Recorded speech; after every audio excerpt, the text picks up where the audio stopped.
The story opens with a white flower stained by blood from a previous execution. Gabimaru sits nearby, cross-legged with his head bowed and his neck exposed, seemingly ready to accept his own death.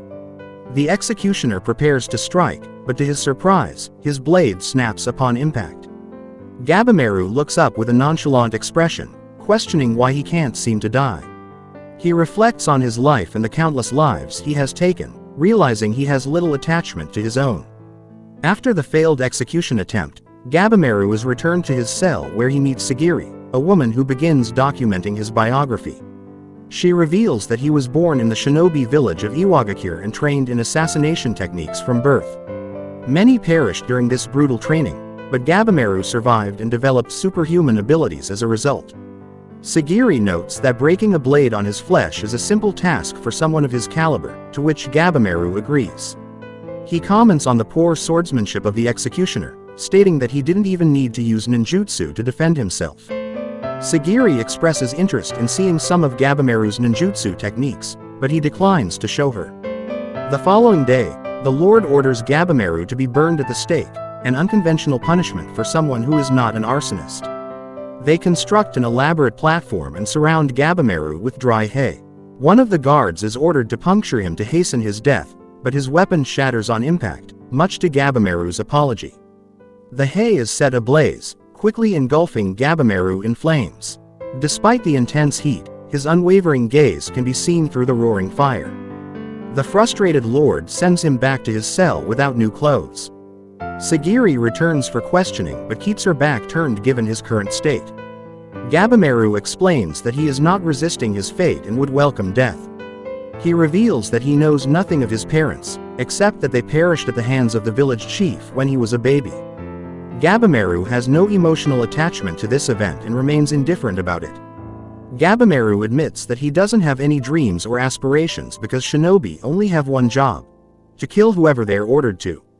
Sagiri inquires about the circumstances that led to his capture, and Gabimaru reveals that he wanted to leave the village to wash his hands off the shinobi life. However, he was betrayed by his cohort on a job and ended up in detention. He believes that the village chief ordered his arrest, as no one is permitted to leave the village. When Sagiri asks why he wanted to escape, Gabimaru ignores the question. The next day, the lord attempts to execute Gabimaru by stretching him with bulls. They tie him up and have two strong bulls pull his legs, but Gabimaru effortlessly reels them back in with a simple tug. The lord becomes furious, feeling that the magistrate's office will be disgraced if things continue like this. He orders more bulls to be brought in. Sagiri notices that despite Gabimaru's desire to be killed, it seems like he is resisting. She wants to know why he tried to leave the village. The lord does not care about Gabimaru's reasons and only wants to end him. However, Sagiri intervenes and requests to hear Gabimaru's explanation. He begins to reveal his motives, explaining that he was the best shinobi in the village and gained the chief's recognition. As a result, he married the chief's daughter. Gabimaru labeled Sagiri as a carefree and naive girl due to her sheltered upbringing, which he believed had turned his life upside down. He grew frustrated with her and decided to leave, fearing that he would lose his edge. However, this decision ultimately landed him in trouble. That night, one of the observers escorted Sagiri and warned her not to get involved with Gabimaru. He revealed that Gabimaru is known as Gabimaru the Empty, a ruthless shinobi who kills his targets without remorse. The observer also shared a rumor that the ninjas of Iwagakure village consumed an elixir of life, granting them immortality. Sagiri questioned why someone who is hollow and without blood or tears would fight back so fiercely that he ended up killing 20 men. Meanwhile, Gabimaru reflected on Sagiri's comments about his resistance to his death sentence and made up his mind to end it the following day. The day arrived, and Gabimaru walked out of being boiled in hot oil, unscathed. The flames even engulfed some of the guards standing nearby. Gabimaru walks back to his cell, pondering why he won't die despite having no lingering attachments. The lord is now terrified and begs Gabimaru to die so that they can all be free. Meanwhile, Sagiri closes her book and informs the lord that the arrangements for Gabimaru's execution have been made. After a short while, Gabimaru is chained and led to another area, wondering what kind of punishment they are going to attempt this time. The Lord laughs with confidence as he reveals that Sagiri is not just an inspector but a sword tester from the famous Yamada clan. Generations of master swordsmen who are capable of ending things in one blow. Gabimaru is surprised that the clan has a female tester, and he stands there shocked as Sagiri informs him that the shogun has charged her with his execution. She reminds him that he wanted someone to end him and that she can fulfill that wish. Gabimaru has a vision of Sagiri detaching his head from his neck, and he recognizes her as the real deal. He quickly breaks his restraints and dodges Sagiri's attempted execution. As Sugiri continues to attack Gabimaru, he feels a shock from a cut on his neck. He tries to evade her strikes while contemplating his desire to end his life. However, Sugiri, who has spent enough time with Gabimaru to understand his emptiness, realizes that he does have an attachment to life. She reminds him of his love for his wife and tells him that she is reason enough for him to live. Gabimaru's mind is flooded with memories of his wife, and he starts to see visions of their life together. He remembers how they had dreamt of being a normal married couple, and these visions compel him to fight back. He grabs one of the guard's swords and starts clashing with Sugiri, who continues to challenge him to reveal the real reason behind his desire to live. Sugiri wants to know why Gabimaru would lie to himself, and she insists that his wife is the true motive behind his resistance to death. However, Gabimaru tries to shut her up, arguing that she cannot possibly comprehend the world he has lived in. He continues to attack her while yelling that he is Gabimaru the Empty. Despite this, he remembers his wife's words telling him that he was not empty. Gabimaru believes the nickname, Monster, suits him well as he has grown accustomed to terrible and ugly things. His wife embraces him, revealing her scarred face. She calls him kind because he is not repulsed by her appearance.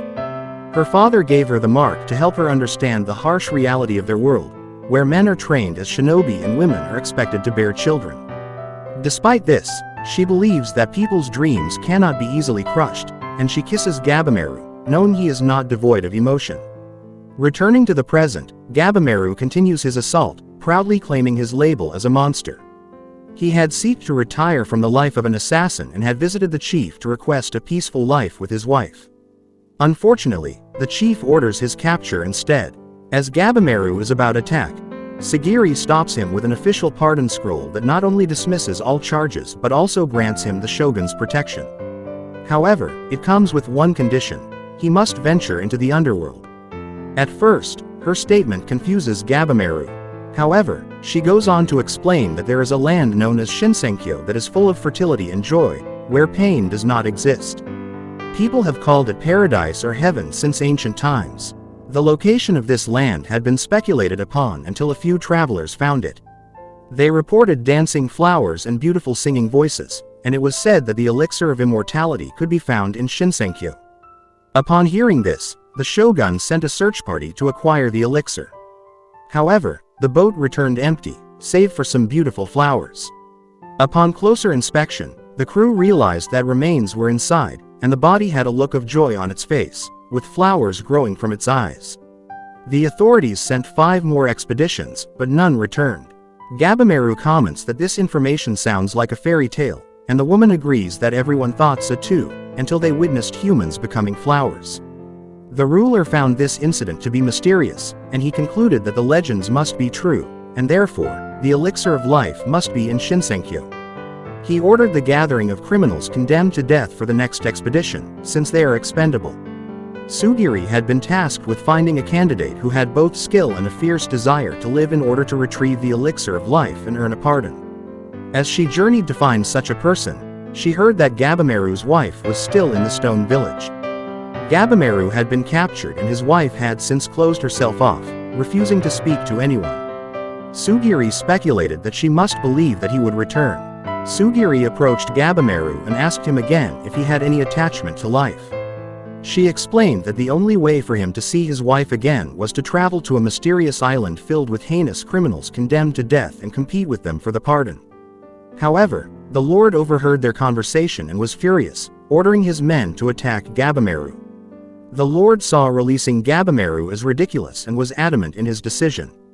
Gabimaru, initially overwhelmed by the sudden turn of events, eventually processed all the information and realized that he had a second chance. He remembered that Sugiri wanted to see his ninjutsu skills, and he released a powerful fire-style technique that defeated all the guards in an instant. As the guards lay unconscious on the ground, Gabimaru sits on top of them. Sugiri firmly puts the Lord in his place while Gabimaru makes the difficult decision to take the deal and hunt for his freedom. However, his excitement wanes slightly when he learns that they must travel to Edo to finalize the agreement. Despite this, Gabimaru remains determined to obtain the elixir and return to his wife, willing to overcome any obstacles in his path. And with that, we conclude this episode.